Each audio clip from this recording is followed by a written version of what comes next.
abantu tufunemu calculation entono nti ogenda mu dduuka n'ogenda wali bannaye ab'ebizimbe munansonyi wanange ndi Land Road naye ogenda n'obeera n'ebizimbe n'opangisa omuntu mu butuufu n'ompangisa $5,000,000 omwezi n'ateekamu ebintu mu masa anaakola amasa ga $6,000,000 n'ateekamu ebintu bya $2,000,000 n'avuga emmotoka va wano ebuziga ewaffe kumpi naye yogera nga mu bitundu zikyanja zintinda n'avuga emmotoka kujja mu tawuni nga buli lunaku avuga $10,000 kisinziira ne kapasite yingini y'emmotoka ye ojja kwesanga omuntu oyo atuuka mu tawuni akozesezza $10,000 bw'atuuka bw'ati mu tawuni ajja ayagala genda mu Kiyigwa asasula $2,000 bw'ayagala ogenda Folongoko n'asasula $5,000 tannayingiza n'ayingira mu dduuka omwana ow'akatogo n'aleeta n'asasula $5,000 tannayingiza ekyemisana ne baleeta kya $1,000 tannayingiza akawungeezi saawa zino ze tulimu awusigalo we n'akuba nti mami tetulina mugaati bino byaweddewo leeta nakati yaweddewo n'ennyaanya biki tannayingiza sitira era n'akwata ne ku kapito n'agula ebyewaka n'addayo nga tayingiza teriiyo n'alamuzza kyokka afulumizza n'abeeraawo nga ategana buteganyi. Actually that is African culture.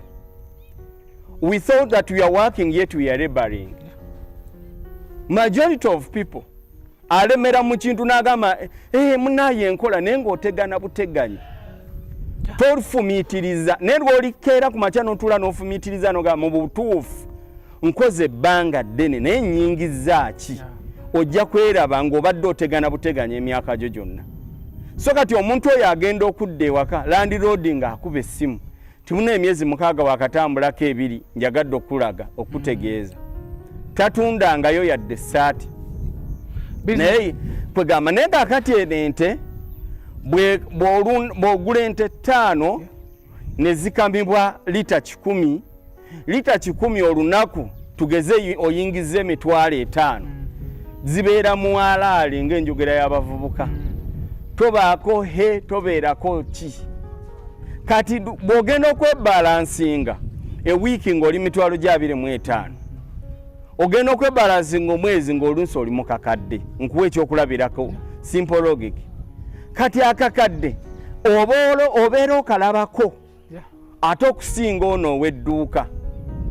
ow'edduuka abeerawo abantu ab'amaduuka abasinga bakolerera ba landlord naye bo tebakimanyanga nti obeerawo ng'otegana naye tokeeranga ku makya n'ofumiitiriza naye zino ente nti ebeera eyingiza ate ne mu kuyingiza ng'olwedde ne kapito w'omulaba oli wadde mbogamba nti kakati zensonze mu mata zimala kati zino ente kanzitunde awo ompitira n'ogamba mwami kuzaala wano nze siina katale zino ente zizeeyo ozitunde ompe ssente zino zenkoze mu mata kanzigulemu endala zino ate zentunze zibadde zikaddiye kaŋŋende nzigulemu poloti enamayumba $2,000,000 obeera ose nvula naye ng'ate edduuka terikyasobola kugulira poloti terikyasobola kwongerako wano e Uganda eyalemwa poloti emyaka egyayita takyagisobola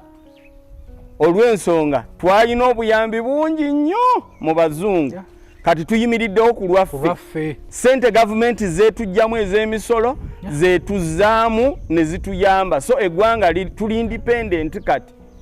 so kati omusolo oyina okuguwa mu buwaze kati gwe yali teyagula kapoloti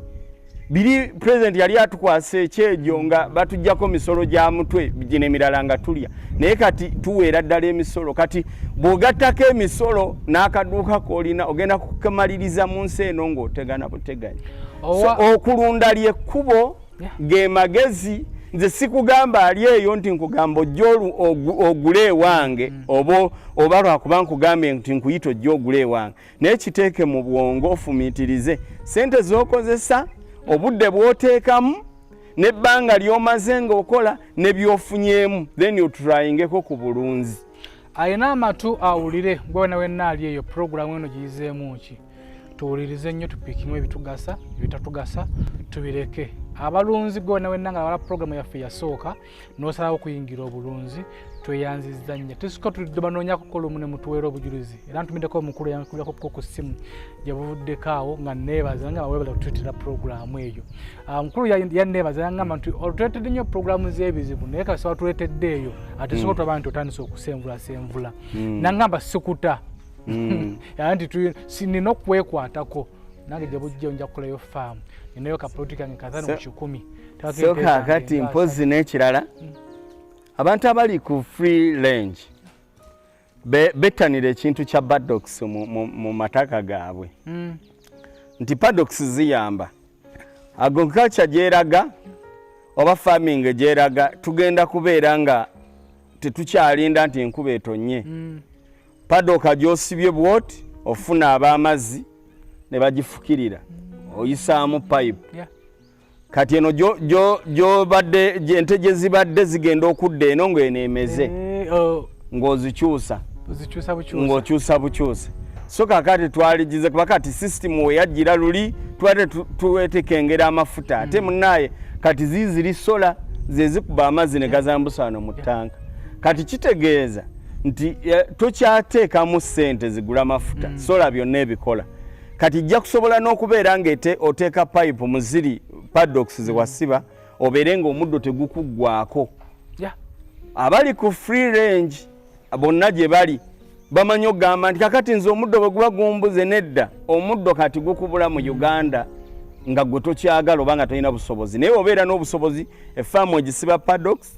eno obeera waakateekamu ente n'ozijjamu nobeera ng'ogifukirira n'oteekamu paddocks endala nga 3 zigenda okumaliriza paddocks 3 ng'eno gumeze so kakati abantu bettanira ennyo enkola eya paddocks ate bettanira n'enkola eno gye tulimu eno enkola kati ente zino zirya bulungi nnyo omunnyo naye kakati tuyina enawaculture tubiyita ebinimba bateekamu omunnyo n'okiteeka wabweru ekinimba ekyo enkuba bw'etonnya ng'amazzi gagwamu ekinyonyi bwe kiba kiyitawo nga kisuulamu obubi bwakyo kati ogenda okwekanga omunnyo ogwo mukyafu so kyalibadde kirungi nnyo omulunzi ng'azimbawo feeding area ente wesobola okuliira omunnyo oba wesobola okuliira emmere si ensonga oba oli ku zero oba oli ku free range kijja kuba kikuyamba obuyonjo mu kyokola n'okwagala omulimu ogufunamu kati ente buli lweri obulungi nesula bulungi ekuwa amata